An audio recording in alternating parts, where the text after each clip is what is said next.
My name is Dora Reynolds, 54 years old, and I never thought I'd be the mother who wasn't welcome at her own son's wedding. For 25 years, I poured everything into raising Jason after his father died. I sacrificed I loved, and I supported his every dream. Then he met Victoria. The day he promised to love her forever became the day I learned how little I mattered. Being served cold leftovers at the reception was just the beginning. When my son laughed and said, "She's used to eating what life leaves behind," something broke inside me. I'd love to know where you're watching from today. If you've ever felt invisible to those you love, most hit that like button and subscribe to hear stories from people who've walked in your shoes. Because what happened the morning after I quietly slipped away changed everything. I remember the day Jason was born like it was yesterday, not 30 years ago. 16 hours of labor. My husband Robert holding my hand through every contraction, and then that beautiful cry, the sound that changed my life forever. I was 24, young and optimistic, certain that our little family would have decades of happiness ahead. Life had other plans. When Jason was just 5 years old, Robert was killed in a construction accident at work. One minute, I was planning our weekend trip to the lake, the next, I was planning a funeral. Just like that, I became both mother and father to our confused, heartbroken little boy. Those early years were a fog of grief and determination. I worked 2 jobs, administrative assistant at an insurance company during the day and waitressing 3 nights a week. Every spare moment was devoted to Jason, making sure he didn't feel the absence of his father too keenly. I showed up to every t-ball game, every school play, every parent-teacher conference. Even when exhaustion pulled at my bones, I helped with homework and read bedtime stories. We lived in a small 2-bedroom apartment in Springfield, Massachusetts. It wasn't fancy, but I made it home. I still remember Jason's blue rocket ship bedspread, the glow-in-the-dark stars we stuck to his ceiling one rainy Sunday, the kitchen table where we ate dinner together every night I wasn't working. "Why can't we have a house like Tommy?" 7-year-old Jason once asked, referring to his friend who lived in a nice suburban development. "Because it's just you and me, kiddo," I explained gently. "And Mom's doing the best she can. But you know what? We have something better than a big house." "What?" he asked skeptically. "We have each other. And we have love that fills every corner of this apartment." He seemed satisfied with that answer, wrapping his little arms around me in one of those spontaneous hugs that made every sacrifice worthwhile. As Jason grew older, I managed to improve our circumstances. I earned my associate's degree taking night classes, then landed a better position as an office manager at a dental practice. When Jason was 14, we finally moved into a small house with a yard. Nothing extravagant, but it was ours. The pride on his face as he explored his new, larger bedroom made every extra hour of work worthwhile. Jason was a good student, not exceptional, but dedicated. He joined the track team in high school, discovering a talent for long-distance running that earned him a partial scholarship to State University. I took on additional weekend work to help cover the remaining tuition and expenses, determined that my son would have opportunities I never did. "Mom, you don't have to work so much," he protested when he came home one weekend to find me exhausted after picking up extra shifts. "Your education is important," I insisted, "and it's not forever. Once you graduate and get established, things will be easier for both of us." He hugged me, then still my sweet boy despite being taller than me now. "You're the best mom anyone could have," he said. "I'm going to make you proud, I promise." And he did. Jason graduated with a business degree and landed a job at a marketing firm in Boston. His starting salary was more than I'd ever earned in a year, and I couldn't have been prouder. When he insisted on sending me money each month to pay back what I'd invested in his education, I initially refused. "Mom, please," he said during one of our weekly phone calls. "I wouldn't have any of this without you. Let me help make your life easier now." Eventually, I relented, using his contributions to finally renovate the outdated kitchen and occasionally treat myself to small luxuries I'd denied for decades. A massage for my aching back, dinner at a nice restaurant with friends, new clothes that weren't from the clearance rack. When Jason was 27, he called with excitement in his voice. "Mom, I've met someone amazing. Her name is Victoria. She's an account executive at Somerset Agency.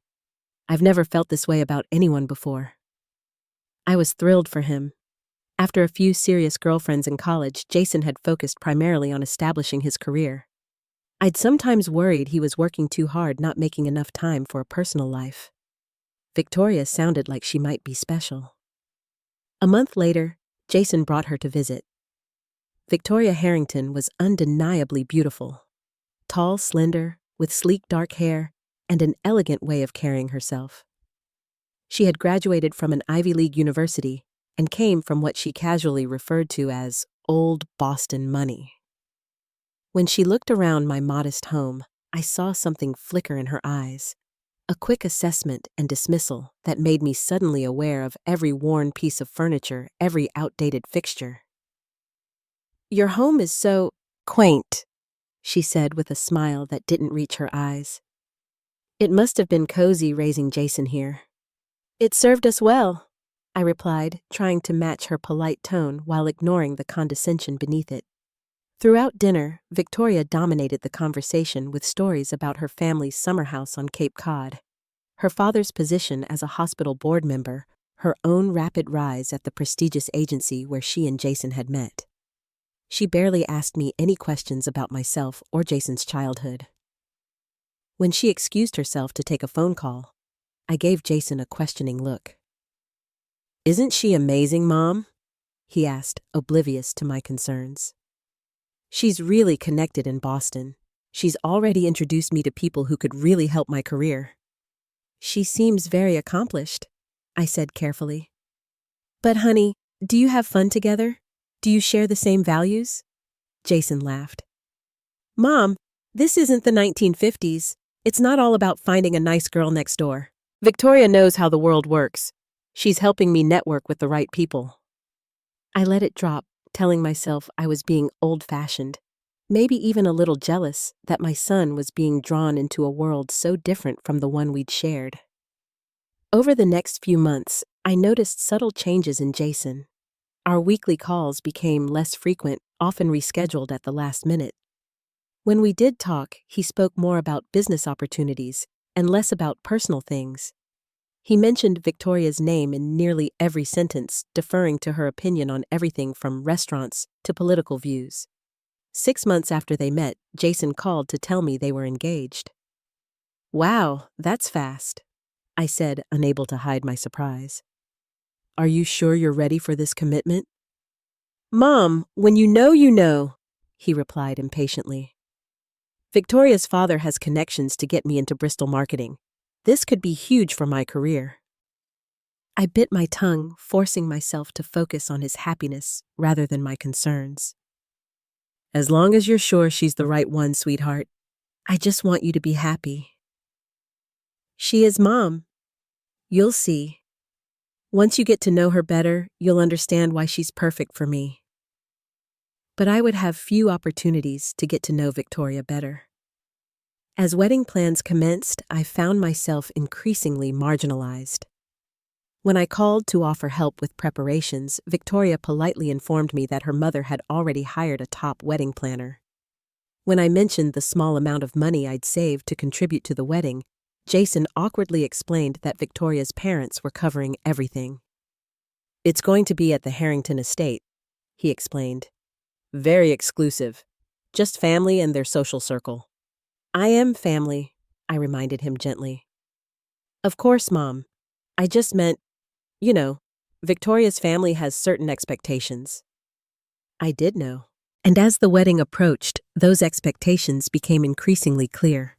I was an inconvenient reminder of Jason's less sophisticated origins, a fact to be minimized rather than celebrated. 6 months before the wedding, Jason invited me to Boston to meet Victoria's parents. I spent money I couldn't really afford on a new dress, and had my hair professionally styled, desperate to make a good impression for my son's sake.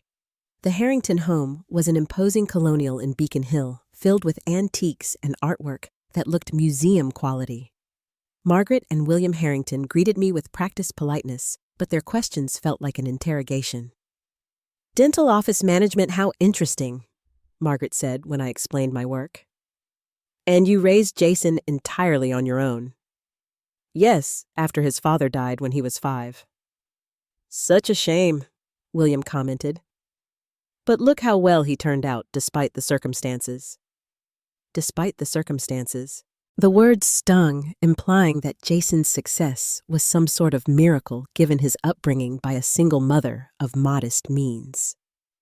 Throughout dinner, they spoke about people and places I'd never heard of, occasionally exchanging glances when I didn't recognize a reference to some exclusive club or vacation destination. Jason sat uncomfortably silent, neither defending me nor helping to bridge the obvious social gap. Later that evening, when Victoria and her mother were discussing wedding details, William took Jason aside for what looked like a serious conversation. I couldn't hear what was said, but afterwards, Jason seemed different. More deferential to the Harringtons, more distant toward me. On the drive back to my hotel, I tried to connect with my son. "They seem very established," I said carefully. "They're just successful, Mom," Jason replied defensively. "Victoria's dad is helping me make some important contacts. He thinks I have real potential." "You do have potential. You always have. But Jason, do you feel comfortable with them? Do they make you feel accepted for who you are?" He sighed impatiently. "They're accepting me into their family, into their world. That's more than enough." The wedding invitations arrived 3 months later. Mine was addressed to Ms. Dora Reynolds and guest, though I had no guest to bring. When I called Jason to discuss travel arrangements, he seemed distracted. "The ceremony's at 4 at the Harrington estate," he said. "There's a hotel about 15 minutes away where you can stay. Most of the out-of-town guests will be there." "Out-of-town guests, Jason? I'm your mother." "I know, Mom, but the house is full with Victoria's family and the wedding party." "You're staying at the house?" "Well, yeah, Victoria thought it would be easier." I swallowed my hurt. "I see. Well, I could come a few days early, help with any last-minute details." "That's not necessary. The wedding planner has everything under control. Just come the day before for the rehearsal dinner." The rehearsal dinner was at an exclusive country club. I arrived wearing another new dress, nervously entering a room filled with people who all seemed to know each other. Jason greeted me briefly before being pulled away by Victoria to meet some important business associate of her father's. I stood awkwardly near the bar until an older woman approached me. "You must be Jason's mother," she said kindly. "I'm Catherine, Victoria's aunt." "Yes, I'm Dora. Nice to meet you." "Such a lovely couple," she commented. "Victoria's always had excellent taste, and your son is certainly handsome. Good genes there." "Thank you," I replied, grateful for the friendly conversation. Of course, William's been quite the mentor to Jason already. I understand he's arranged a position for him at Bristol Marketing after the honeymoon. This was news to me. I didn't realize Jason was changing jobs. Catherine looked momentarily uncomfortable. "Oh, perhaps I spoke out of turn. But yes, it's quite the opportunity. The Bristol board includes several of William's golf buddies. The right introductions make all the difference in that world." As the evening progressed, I learned more about my son's future from strangers than I had from Jason himself. Apparently, the newlyweds would be moving into a condominium owned by the Harrington family. Victoria would continue her career while Jason stepped into a director-level position at Bristol, a job that typically required years more experience than he had. When I finally managed a moment alone with Jason, I asked about these plans. "Were you planning to tell me about the new job, the new home?" He had the grace to look slightly embarrassed. "It all happened quickly, Mom. Victoria's father made some calls, things fell into place. I was going to tell you after the wedding." It feels like your whole life is changing, and I'm finding out secondhand." "That's not fair," he protested. "I've just been busy. This wedding has been stressful." "I wouldn't know," I said quietly. "I haven't been included in any of it." He sighed, checking his watch. "Mom, please don't make this difficult. Tomorrow's the big day. Let's just focus on that, okay?" Before I could respond, Victoria appeared, slipping her arm through Jason's. "Darling, Daddy wants to introduce you to Judge Patterson."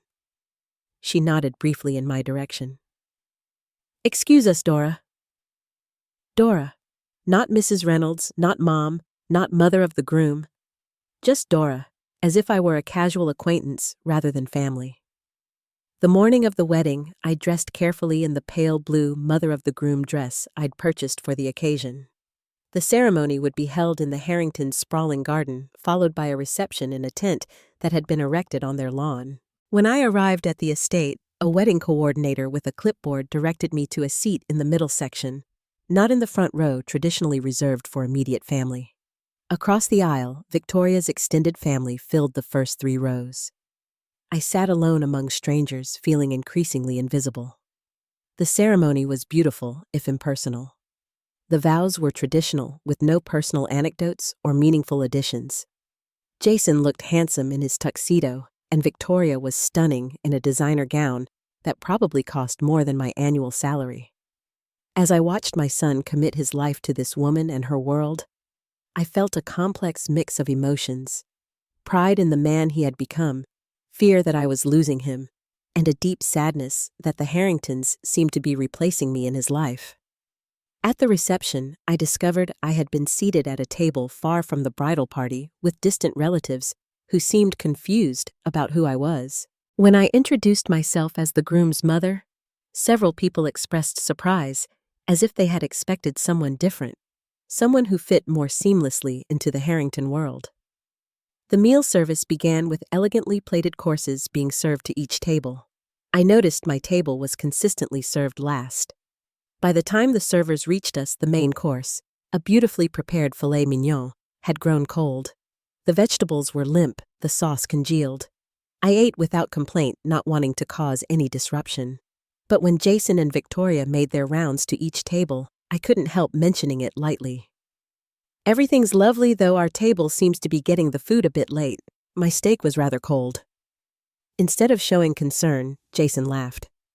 He turned to Victoria and said loudly enough for the entire table to hear, "She's used to eating what life leaves behind." Victoria tittered politely. Several others at the table joined in the laughter, as if my son had said something terribly witty instead of casually cruel. I felt my face burn with humiliation.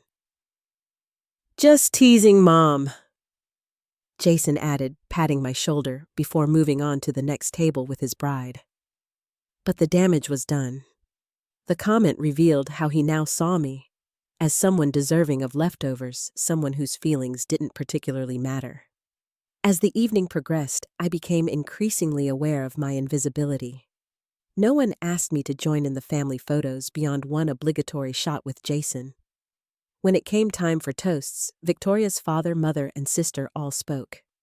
Jason's best friend gave a speech, but no one thought to invite the woman who had raised him to say a few words about her only child. During the dancing, I sat alone at the now empty table, watching as Jason was fully embraced by the Harrington clan. When Victoria's grandmother took the floor with Jason for a special dance, something inside me broke. That should have been my moment with my son. Quietly, without fanfare or goodbyes, I collected my purse and slipped away from the reception. No one called after me. No one noticed I was gone. In my hotel room, I finally allowed myself to cry. For the son I'd raised alone, for the bond that seemed irretrievably broken, and for the realization that in gaining his new family, Jason had decided there was no longer room for his old one. The morning after the wedding, I woke early, my eyes swollen from crying. For a few blessed moments, I didn't remember the events of the previous day. Then reality crashed back, bringing with it a fresh wave of pain. My son had humiliated me at his wedding, and worse, He didn't even seem to realize how deeply he'd hurt me. I checked my phone. No missed calls. No text messages asking why I'd left early. Just silence. A knock at my hotel room door startled me. For a fleeting moment, I thought perhaps Jason had come to apologize. But when I opened the door, I found a hotel employee holding an envelope. "Message for you, ma'am," he said politely. Inside was a note from Jason, clearly written in haste. "Mom noticed you left early. Victoria's parents are hosting a farewell brunch at 11 for out-of-town guests. You're welcome to attend." Jason. Not sorry you left early, or missed you at the end of the reception. Just a perfunctory invitation to yet another event where I would be treated as an afterthought. No mention of his cruel comment or the way I'd been marginalized throughout the entire wedding. I sat on the edge of the bed, the note crumpled in my hand, and made a decision. I would not attend the brunch. In fact, I would not participate in any more events where my dignity was an acceptable casualty. Years of putting Jason first, of making excuses for his increasingly dismissive behavior, had led to this moment. It was time to reclaim my self-respect. I packed my bags and checked out of the hotel. Instead of driving directly home, I stopped at a small cafe I'd noticed on the way in. Over a solitary breakfast, I began drafting an email to Jason. I wrote and deleted multiple versions, struggling to find words that expressed my hurt without sounding bitter or vindictive. Finally, I settled on simplicity and honesty. "Dear Jason, I've decided not to attend the brunch. In fact, I'm heading home now. Last night made it clear where I stand in your new life. Being seated far from family served cold food, and then hearing you joke about me being used to eating what life leaves behind showed me how you now see your mother. I've spent 25 years putting your needs and happiness first. I worked multiple jobs to give you opportunities. I cheered at every game, celebrated every achievement, and supported every dream. I did it all gladly out of love. But love should be reciprocal, and respect is non-negotiable. I won't continue to participate in a relationship where I'm treated as an embarrassment or an inconvenience. When you're ready to reflect on how you've changed and what you've lost, I'll be open to hearing from you. Until then, I'll be focusing on building a life that values me properly. I wish you happiness in your marriage. I truly do. Love, Mom." I hit send before I could second-guess myself, then turned off my phone. The 3-hour drive home gave me time to think, to grieve, and eventually to begin planning what came next. My house felt emptier than usual when I arrived. For so long, everything I'd done had been centered around Jason. His photographs on the walls, his childhood memorabilia carefully preserved my schedule arranged around his calls and visits. Now, I looked at these artifacts of motherhood with new eyes.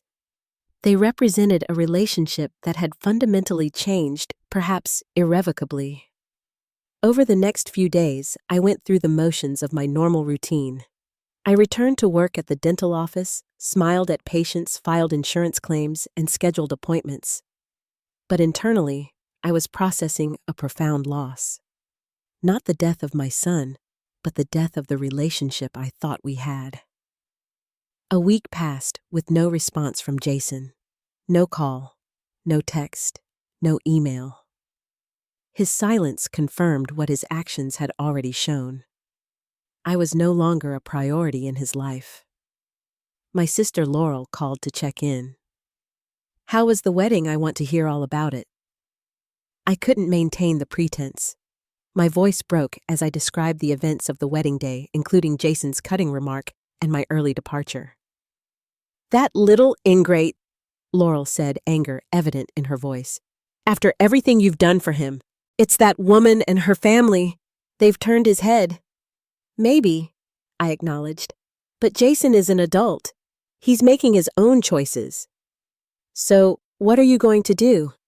It was the question I'd been asking myself all week. "I'm going to live my life," I said, surprising myself with the conviction in my voice. "I've spent 25 years being Jason's mother above all else. Maybe it's time I figured out who Dora is besides that. Good for you, Laurel said supportively. It's about time. That conversation became a turning point. I began making small but significant changes. I redecorated my bedroom, replacing the faded floral bedspread with a bold blue comforter that had caught my eye years ago, but seemed too indulgent at the time.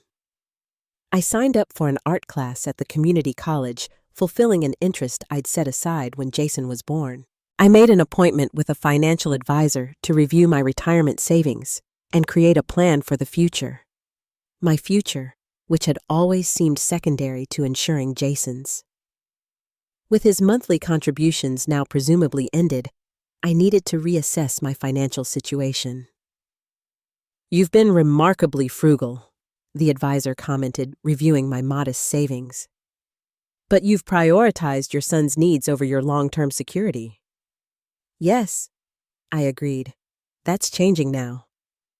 2 weeks after the wedding, I received my first communication from Jason, a text message that read simply, "Got your email? Don't you think you're overreacting? It was just a joke." I didn't respond immediately. In the past, I would have rushed to smooth things over to preserve our relationship at any cost. But the woman I was becoming recognized this dismissal for what it was. Another example of my feelings being deemed unimportant. After careful consideration, I replied, "It wasn't just the joke, Jason. It was being treated as an afterthought throughout your wedding. I deserve better, especially from my son." His response came hours later. Victoria's parents spent a fortune on that wedding. They had certain expectations. I was just trying to make everyone happy. "Everyone except your mother, apparently," I wrote back. "You're being unfair," he texted. "I'm really busy settling into married life and my new position. Can we just move past this?" I set my phone down, taking time to process his words. He wanted to move past his hurtful behavior without acknowledging it or apologizing. He was busy with his new life, the life that the Harringtons had handed to him on a silver platter, complete with a job he hadn't earned and a condo he hadn't bought. "When you're ready to have a real conversation about respect and family," I finally replied, "I'll be here. Until then, I'm focusing on my own life." It was the first boundary I'd ever set with my son, and it felt both terrifying and empowering. Jason didn't respond. Weeks passed, then months. The seasons changed, summer fading into fall, giving way to winter. Through mutual acquaintances and occasional social media glimpses, I heard bits about Jason's new life. The promotion he'd already received at Bristol Marketing, the European vacation he and Victoria had taken, the country club membership they'd been gifted by her parents. I continued building my own life. I joined a hiking group, making new friends who knew me as Dora, not as Jason's mother. I took a cooking class, learning to prepare meals that pleased me rather than catering to my son's preferences. I volunteered at a local literacy program, helping adults learn to read, something I'd always wanted to do but never found time for when Jason's needs came first. When the holidays approached, I faced another difficult decision. Traditionally, Jason came home for Christmas Eve and Christmas Day. This year, with no communication between us for months, I didn't know what to expect. Rather than wait in limbo, I proactively booked a small cabin in Vermont with Laurel and her husband. For the first time in 25 years, I chose to spend the holiday focused on my own enjoyment rather than creating a perfect Christmas for my son. 3 days before Christmas, Jason called. It was the first time I'd heard his voice since the wedding. "Mom," he sounded uncertain. "I'm calling about Christmas." "Hello, Jason," I said, keeping my tone even. "It's good to hear your voice." "Yeah, about Christmas. Victoria's parents are hosting a big dinner at their place. Very formal. They've invited some important clients. Victoria thinks it would be good if we were there." Of course she did. "I understand," I said. "Actually, I've made other plans this year. I'm going to Vermont with Aunt Laurel." The silence on the other end spoke volumes. Jason had clearly expected me to be waiting as always, ready to accommodate whatever scraps of time he deigned to give me. "You're not coming home for Christmas?" he finally asked, sounding genuinely surprised. "Not this year," I confirmed. "I'm trying some new traditions." "Is this because of what happened at the wedding? Are you still upset about that?" I took a deep breath. "Jason, we haven't spoken in 4 months. You dismissed my feelings, never apologized for humiliating me, and have made no effort to maintain our relationship. Yes, I'm still hurt, but more than that, I'm adapting to the new reality you've created." "Mom, come on. I've been busy establishing myself at Bristol. Victoria and I have had a lot of social obligations with her family's circle. It's important for my career." "I understand that," I said, meaning it. "You're building a new life, and that's natural. But that new life seems to have very little room for me or for the values I thought I'd raised you with." "What's that supposed to mean?" "It means that the son I raised wouldn't have let anyone treat his mother like an unwelcome outsider. He wouldn't have publicly mocked her. He would have ensured she was seated with family properly included and treated with dignity." "You're making too much of this," Jason said defensively. "It wasn't intentional." "That's what concerns me most," I replied. "That you didn't even notice how I was being treated. That you've become so absorbed in the Harrington world that you can't see what you've lost." The conversation ended shortly after, with no real resolution. Jason promised to call after the holidays, but I didn't hold my breath. Christmas in Vermont was quietly wonderful. The cabin was small but charming, with a fireplace that kept us warm as snow fell softly outside. Laurel, her husband Tom, and I went snowshoeing, drank mulled wine, and played board games.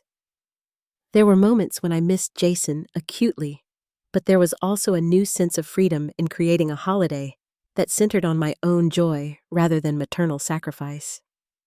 On Christmas morning, I received a text from Jason with a generic "Merry Christmas." I sent back a photo of the snow-covered mountains outside our cabin with a similar greeting. It was cordial, distant, and nothing like the close relationship we'd once had. As winter melted into spring, I continued evolving. I applied for and received a promotion at work, becoming the practice manager with a significant salary increase. I used some of my new income to take a solo trip to the Grand Canyon, fulfilling a lifelong dream. I joined a book club and a gardening society, filling my weeks with meaningful activities and new friendships. I thought of Jason often, but with growing clarity about the dynamics that had led to our estrangement. I could now see how I had enabled his self-centeredness by always putting his needs first, by never requiring reciprocity, by making excuses for his increasingly dismissive behavior. While I would always be ready to rebuild our relationship, I was no longer willing to do so on terms that diminished my worth. 10 months after the wedding, my doorbell rang unexpectedly on a Sunday afternoon. I opened the door to find Jason standing on my porch, looking uncharacteristically disheveled. His designer clothes were wrinkled, his hair unkempt, and dark circles shadowed his eyes. "Jason," I said, surprised. "I didn't know you were coming." "Can I come in?" he asked, his voice rough. I stepped back, allowing him into the house that had once been his home, but now felt distinctly mine. The walls were a new color. The furniture rearranged, many of his childhood photographs replaced with art I'd created in my classes. He noticed the changes immediately, looking around with a mixture of confusion and unease. "You've redecorated." "Yes," I said simply. "Would you like some coffee?" He nodded, following me to the kitchen. This at least remained largely the same, though the refrigerator now displayed photos of me with my hiking group and a schedule of upcoming art exhibits at the community college. As I prepared the coffee, Jason sat heavily at the kitchen table. The silence between us felt laden with unspoken words. "Victoria left me," he finally said as I placed a steaming mug before him. I sat down across from him, absorbing this information. "I'm sorry to hear that. What happened?" "Her father's company is under investigation for financial improprieties. Nothing criminal exactly, but enough to damage their reputation." Suddenly, all those important connections aren't so eager to associate with the Harringtons. He laughed bitterly. And guess what? Bristol Marketing decided they didn't need a director of client relations with only 3 years of experience after all. You lost your job too. He nodded. 2 weeks ago. Victoria was furious, said her family had invested in me, and I wasn't holding up my end of the bargain. Like I was some kind of business deal rather than her husband. I wanted to say, I told you so, to point out that a relationship built on social advancement rather than genuine love was inherently unstable. But the defeated slump of my son's shoulders stopped me. That must be incredibly difficult, I said instead. She's filing for divorce, Jason continued. Her father's lawyer is arguing that the marriage was so short that there should be no division of assets. They want me out of the condo. I have nowhere to go. And there it was, the real reason for his visit. Not reconciliation or remorse, but necessity. He needed something from me. A year ago, I would have immediately offered my home, rearranged my life to accommodate him, put my needs aside to focus on his. The old Dora would have seen this as an opportunity to reclaim her role as mother, to prove her unconditional love. But I wasn't that woman anymore. That sounds very challenging, I said carefully. What are you thinking of doing? He looked up, surprised by my response. I thought maybe I could stay here for a while, just until I figure things out. I see, I said, taking a sip of my coffee. And what would figuring things out entail? I don't know, he admitted. Find another job, I guess. Maybe move to a different city where the Harrington name doesn't mean anything. I considered his request carefully. This was a crucial moment in our relationship, perhaps our last chance to establish a healthier dynamic. Jason, before we discuss you staying here, we need to address what happened, not just at the wedding, but in the months since. He shifted uncomfortably. Mom, I'm kind of in crisis mode here. Can't we deal with that stuff later? No, I said firmly. We can't, because this pattern, you dismissing my feelings as unimportant, expecting me to be endlessly available whenever you need something, is exactly what damaged our relationship in the first place. His face flushed. That's not fair. Isn't it? When was the last time you called just to ask how I was doing? Have you ever wondered about my life these past 10 months? Did you know I got a promotion, that I've taken up painting, that I hiked part of the Appalachian Trail last month? You never told me any of that, he protested. You never asked, I countered. And when I tried to establish a boundary after the wedding, you dismissed my feelings as an overreaction. He was silent for a long moment, staring into his coffee mug. I didn't realize, he finally said, how much I'd hurt you, how much I've missed. I know, I said gently, and that's the problem. You stopped seeing me as a person with my own life, my own feelings. I became a supporting character in your story, someone who existed only in relation to your needs. Like the Harringtons saw me, he said quietly, the irony dawning on him. Just a prop in their social narrative. Yes, I acknowledged, though I suspect you are more aware of how they viewed you than you've been willing to admit. Another long silence filled the kitchen. Outside, a spring rain began to fall, tapping gently against the windows. I'm sorry, Jason finally said, his voice breaking. For the comment at the wedding, for letting them seat you away from family, for not calling, for everything. It was the apology I'd been waiting for, yet I felt no triumph, only a sad recognition of how much time and connection we'd lost. I appreciate that, I said, and I accept your apology. So, about staying here, I took a deep breath. You can stay, but with conditions. This isn't the same house you grew up in, and I'm not the same mother who put your needs above everything else. I have a life now. Classes, friends, commitments. I won't rearrange those for you. That's fair, he said quickly. I'm not finished. If you stay here, you contribute, financially when you're able, but also to the household.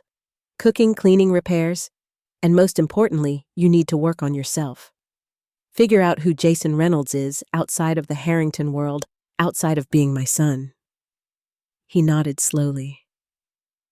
I think that's what I need anyway. To remember who I was before all of this.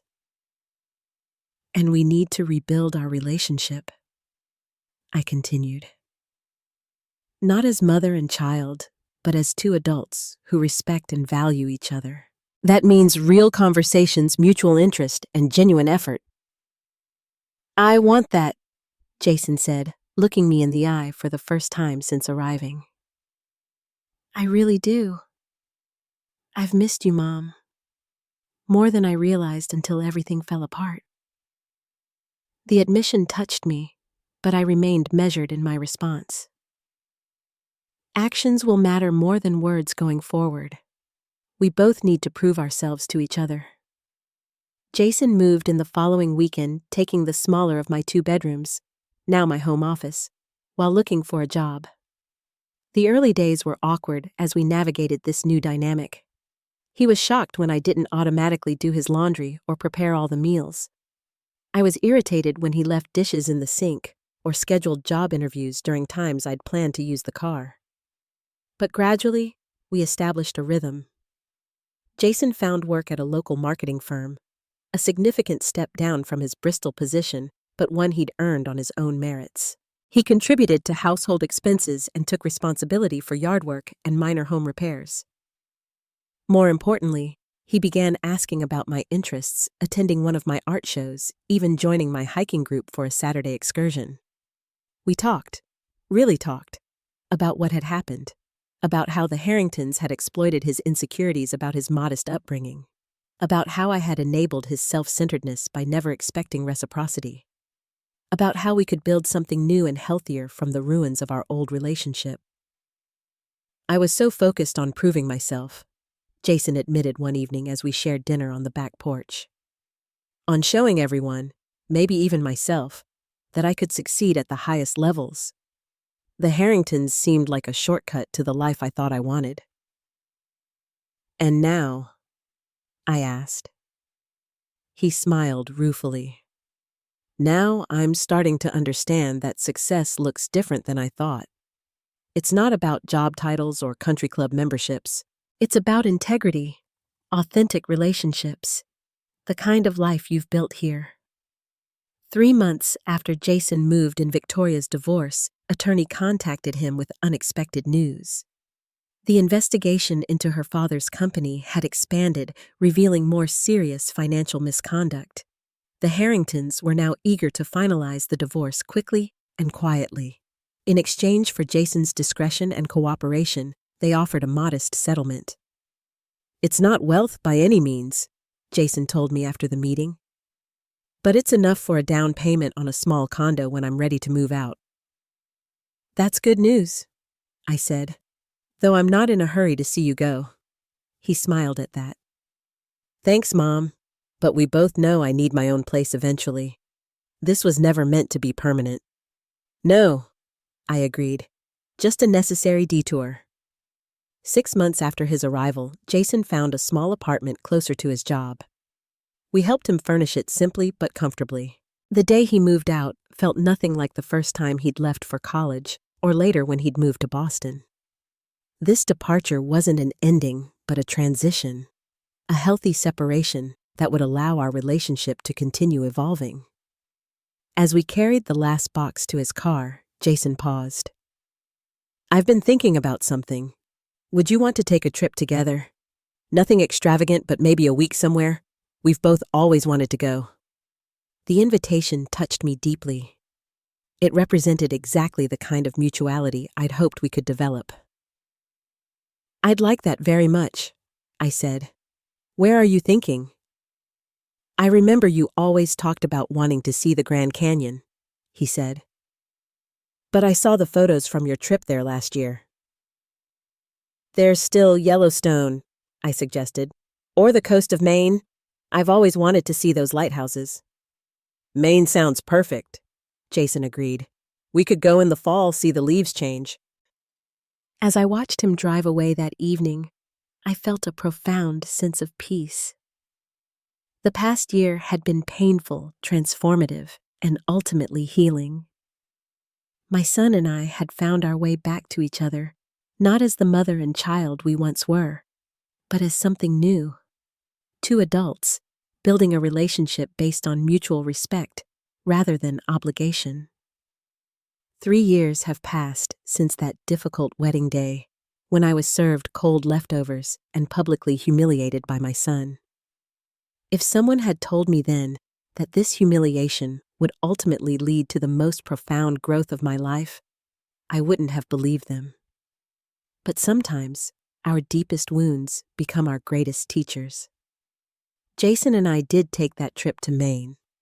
We spent a week driving along the coast, staying in small bed and breakfasts, exploring lighthouses, and eating far too much lobster. We talked about everything: his childhood, my struggles as a single mother, his brief marriage to Victoria, my emerging identity beyond motherhood. It wasn't always easy, but it was honest in a way our relationship had never been before. Today at 54, my life is richer and more fulfilling than I ever imagined it could be. I've been promoted again now, managing 3 dental practices in our region. My artwork has been displayed in several local galleries, and I've even sold a few pieces. I lead monthly hikes for newcomers to our local trail association. And yes, I've begun dating again. Nothing serious yet, but I'm open to possibilities I wouldn't have considered when my identity was wrapped solely in motherhood. Jason, now 33, has thrived in ways that surprise us both. After 2 years at the local marketing firm, he launched his own small agency, specializing in campaigns for nonprofit organizations. His work is more meaningful than anything he did at Bristol, and the success he's achieved is entirely his own. He's dating a kindergarten teacher named Sarah, who treats everyone with genuine warmth and respect, a far cry from Victoria's calculated charm. The Harringtons, I hear, have faced their own reckonings. William's financial improprieties eventually led to criminal charges. Their social standing has diminished considerably, and many of their former friends have distanced themselves. Victoria has remarried, to a much older man with considerable wealth, suggesting she learned nothing from her experience with Jason. But their story is no longer entangled with ours. Last Christmas, Jason hosted dinner at his home, a modest but comfortable house he purchased last year. He cooked the entire meal himself, having taken cooking classes specifically to prepare for the occasion. As we sat at his table, surrounded by the friends he now considers family, he raised his glass in a toast. "To my mother," he said, his eyes meeting mine across the table, "who taught me the hardest and most important lesson of my life, that true love requires respect, reciprocity, and sometimes difficult honesty. I'm a better man because you were brave enough to demand better from me." I'm sharing this story not to vilify my son or to portray myself as a perfect mother. We both made mistakes that damaged our relationship, but I want other parents, especially mothers who have sacrificed everything for their children, to know that it's never too late to reclaim your dignity, to establish healthy boundaries, and to build a life that values your own dreams alongside those of your children. When I was served cold leftovers at my son's wedding, treated as an inconvenience rather than honored as his mother, I had a choice: to accept that treatment or to stand up for my worth. Walking away that night was one of the hardest things I've ever done, but it was also the first step toward the full, joyful life I now lead, and toward the authentic relationship my son and I have rebuilt from the ashes of the old. Have you ever had to establish difficult boundaries with someone you love? Did it ultimately strengthen your relationship or lead you in an unexpected new direction? I'd love to hear your stories in the comments below. And if this story resonated with you, Please hit the like button, subscribe to our channel for more real-life journeys of resilience and growth, and share this video with someone who might need to hear this message today. Remember that demanding respect isn't selfish. It's essential for truly healthy relationships. Thank you for being part of this community where we can share our truth and support each other's growth.